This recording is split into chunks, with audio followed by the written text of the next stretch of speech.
आप सभी को केसरी एजुकेशन में हार्दिक स्वागत है। आइए आज हम लोग देखते हैं चतुर्भुज के बारे में। किसके बारे में? चतुर्भुज के बारे में। चतुर्भुज को अंग्रेजी में कहते हैं क्वाड्रिलेटरल। क्या कहते हैं? क्वाड्रिलेटरल। ठीक है। आइए चतुर्भुज किसे कहते हैं?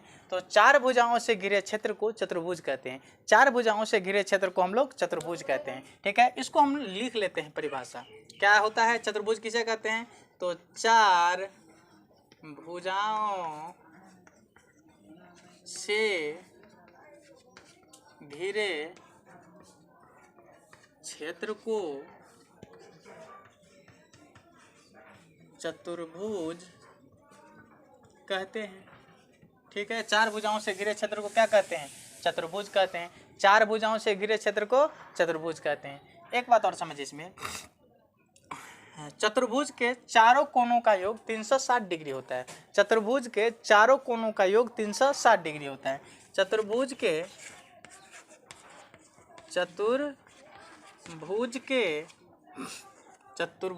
हर्षु बढ़िया से लिख दीजिए। चतुर्भुज के चारों कोनों का योग, चतुर्भुज के चारों कोनों का योग कितना होता है? 360 डिग्री। चतुर्भुज के चारों कोनों का योग कितना होता है? 360 डिग्री। चतुर्भुज के चारों कोनों का योग कितना होता है? 360 डिग्री। देखिए चतुर्भुज का कुछ उदाहरण समझिए। चार भुजाओं से घिरे क्षेत्र को चतुर्भुज कहते हैं। जैसे देखिए ये भुजा, ये भुजा, यह भी क्या है? चतुर्भुज है। यह भी क्या है? एक चतुर्भुज है। इस प्रकार से भी होगा तो यह भी एक क्या हो सकता है? चतुर्भुज ही है। अगर देखिए ना, आप इसको ऐसे देखिए तो यह भी एक चतुर्भुज ही है, परंतु लग रहा होगा आयत भी एक चतुर्भुज होता है। तो हमें चतुर्भुज का परिभाषा क्या होता है? चार भुजाओं से घिरे क्षेत्र को चतुर्भुज कहते हैं। चार भुजाओं से घिरे क्षेत्र को चतुर्भुज कहते हैं। अब हम लोग क्या देखते हैं? चतुर्भुज के प्रकार। क्या देखते हैं? चतुर्भुज के प्रकार। चतुर्भुज जो होता है 3 प्रकार के होता है। चतुर्भुज कितने प्रकार के? 3 प्रकार के। कौन कौन चतुर्भुज? सम चतुर्भुज, समानांतर चतुर्भुज और समलंब चतुर्भुज। सम चतुर्भुज, समानांतर चतुर्भुज और समलंब चतुर्भुज। चतुर्भुज कितने प्रकार के? 3 प्रकार के। चतुर्भुज कितने प्रकार के? 3 प्रकार के। पहला प्रकार आज हम लोग देखते हैं। पहले सम चतुर्भुज। सम चतुर्भुज।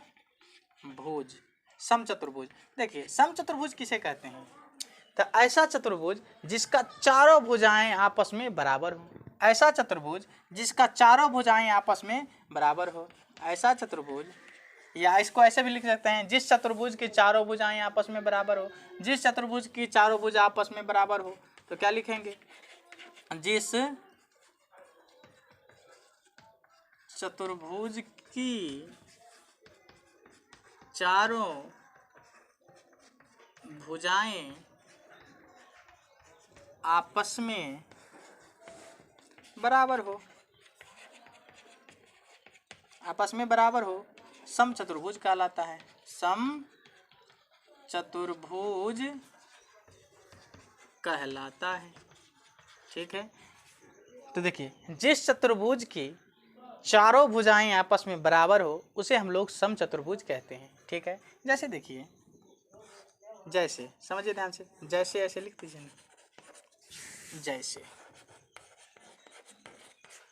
देखिए, यह एक वर्ग है। यह क्या है? वर्ग है। वर्ग भी सम चतुर्भुज होता है। देखिए जैसे ये भुजा, ये भुजा, ये सब भुजा समान है। तो सब भुजा, जिस चतुर्भुज की चारों भुजाएं समान हो वह क्या कहलाता है? सम चतुर्भुज कहलाता है। जिस चतुर्भुज की सब भुजाएं बराबर हो वह क्या कहलाता है? सम चतुर्भुज कहलाता है। एक बात आप लोग सोच के बताइए तो, क्या आयत सम चतुर्भुज होगा? नहीं होगा। क्यों नहीं? क्योंकि देखिए इसका सभी भुजा तो बराबर नहीं है, तो आयत सम चतुर्भुज नहीं होगा। तो देखिए, अगर देखिए और उदाहरण से समझाते हैं। अगर मान के चलिए आकृति ऐसा हो, ठीक है, और सब भुजा बराबर हो, सब भुजा बराबर हो तो यह भी एक क्या होगा? सम चतुर्भुज ही होगा। क्या होगा? सम चतुर्भुज होगा। अब देखते हैं हम लोग सम चतुर्भुज का क्षेत्रफल क्या होता है। कौन सा चतुर्भुज का? सम चतुर्भुज। सम चतुर्भुज का को जो क्षेत्रफल होता है वह क्या होता है? तो क्षेत्रफल बराबर होता है 1/2 गुण्य विकर्णों का गुणनफल। विकर्णों का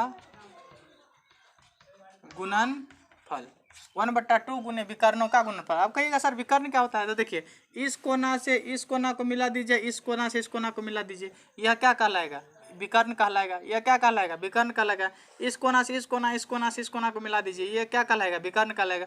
अगर नाम देना चाहते हैं तो ए बी सी डी भी दे सकते हैं, ए बी सी डी भी दे सकते हैं, ठीक है। तो विकर्ण क्या हो गया? ए सी और बी डी, इसमें भी ए सी और बी डी इसका विकर्ण हो गया। ए इसका क्या है? भुजा है, ठीक है।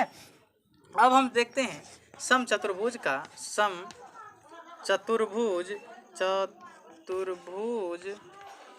का परिमाप। क्या देखते हैं बउआ? समचतुर्भुज का परिमाप यह होता है 4 गुने भुजा। क्या होता है बाबू?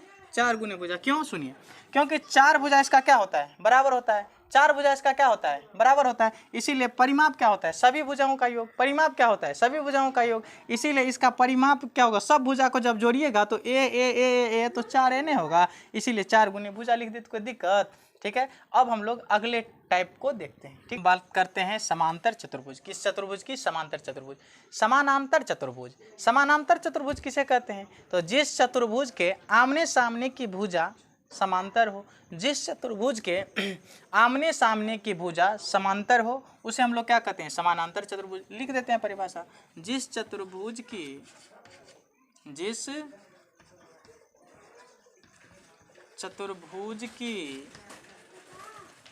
आमने सामने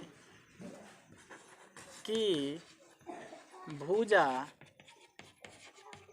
बराबर नहीं, आमने सामने की भुजा समांतर हो,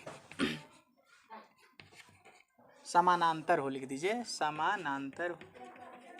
आमने सामने की भुजा समानांतर हो, उसे समानांतर चतुर्भुज कहते हैं।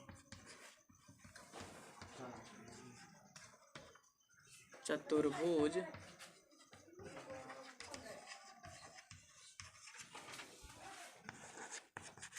सुनिए, जिस चतुर्भुज के आमने सामने की भुजा समानांतर हो उसे हम लोग क्या कहते हैं? समानांतर चतुर्भुज कहते हैं, ठीक है। जैसे उदाहरण के लिए समझिए,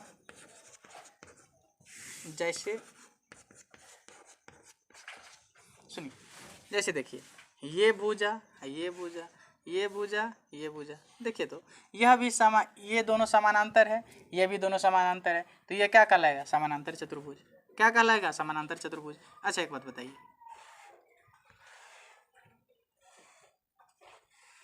ये दोनों भुजा एक दूसरे का समानांतर है, यह भी एक दूसरे का समानांतर है, तो क्या कौन सा चतुर्भुज कहलाएगा? समानांतर चतुर्भुज। अगर आप इसको बढ़ाएंगे ऐसे, कभी कटेगा? नहीं कटेगा, एक दूसरे के समांतर में जाएगा। इस दोनों को बढ़ाइए, इसको अगर आप बढ़ाते हैं, इसको भी बढ़ाइए, तो ये कभी भी आपस में कटेगा कहीं? चाहे इधर बढ़ाइए चाहे इधर बढ़ाइए, चाहे इस भुजा को इधर बढ़ाइए चाहे इधर बढ़ाइए, कभी नहीं कटेगा। एक दूसरे के ये क्या है? समांतर है। इसीलिए ये किसका उदाहरण है? समानांतर चतुर्भुज का। किसका उदाहरण है? समानांतर चतुर्भुज का। किसका उदाहरण है? समानांतर चतुर्भुज का। अब हम लोग देखते हैं, अगर नाम देना चाहते हैं तो दे दीजिए A B C D, A B C D, ठीक है, चतुर्भुज है। अब हम बात करते हैं इसका क्षेत्रफल के बारे में। तो देखिए समानांतर, या इसको ऐसे लिखिए समानांतर चतुर्भुज का क्षेत्रफल क्या होता है वो?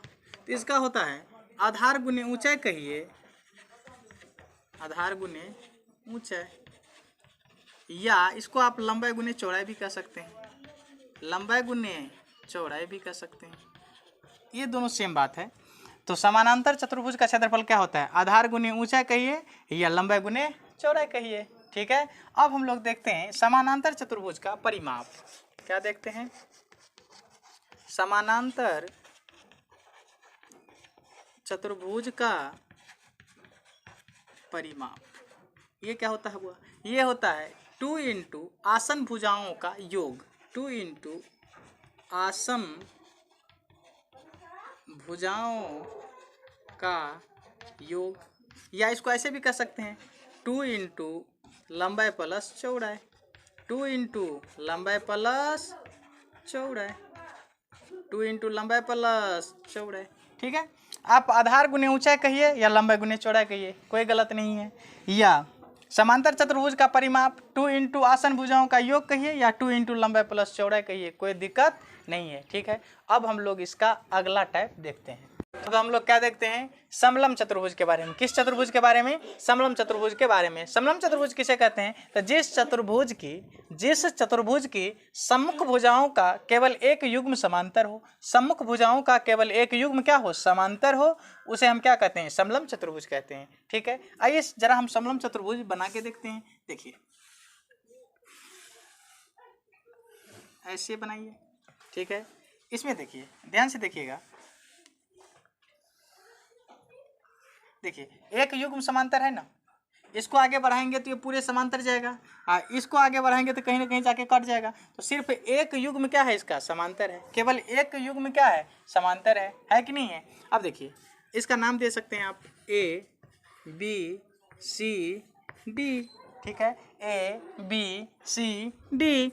अब देखिए आइए आगे देखते हैं हम लोग। इसका नाम दे दिए। अगर हम यहाँ से यहाँ तक इस पर लंब खींचे तो यह क्या कहलाएगा? इस दोनों समांतर भुजाओं के बीच की दूरी। यहाँ पर हम एक लंब खींच देते हैं तो क्या कहलाएगा? ये दोनों समांतर भुजाओं के बीच की दूरी। नाम आप ई भी दे सकते हैं, कोई दिक्कत? यहाँ पर आप ई भी रख सकते हैं, कोई दिक्कत नहीं है। इसको भी ऐसे करेंगे, यहाँ पर भी लाइन खींचेंगे तो यह भी ये दोनों समांतर भुजाओं के बीच की क्या होगी? दूरी होगी। ठीक है, अब हम लोग देखते हैं समलंब चतुर्भुज का क्षेत्रफल क्या होता है। समलंब चतुर्भुज का क्षेत्रफल, समलंब चतुर्भुज का जो क्षेत्रफल होता है वो क्या होता है? सुनिएगा ध्यान से। तो क्या होता है? 1/2 गुने समांतर भुजाओं का योग गुने क्या होता है बुआ? समांतर भुजाओं का योग गुने ऊंचाई। गुने क्या होता है? ऊंचाई। समांतर भुजाओं का योग गुने ऊंचाई। ठीक है, समांतर भुजाओं का योग गुने ऊंचाई। अगर आप ऐसे भी लिख सकते हैं इसे 1/2 गुने समांतर भुजाओं का योग क्या है? तो समांतर भुजा तो यही है, तो A B plus C D गुने ऊंचाई को हम h मान लेते हैं तो ऊंचाई क्या लिख देंगे? h। या ऊंचाई को आप ए ई भी लिख सकते हैं। ठीक है, ऊंचाई को आप ए ई भी लिख सकते हैं। ठीक है, अगर आप लोगों को ये वीडियो अच्छा लगे तो आप लोग मेरे चैनल को सब्सक्राइब ज़रूर करें। जय हिंद।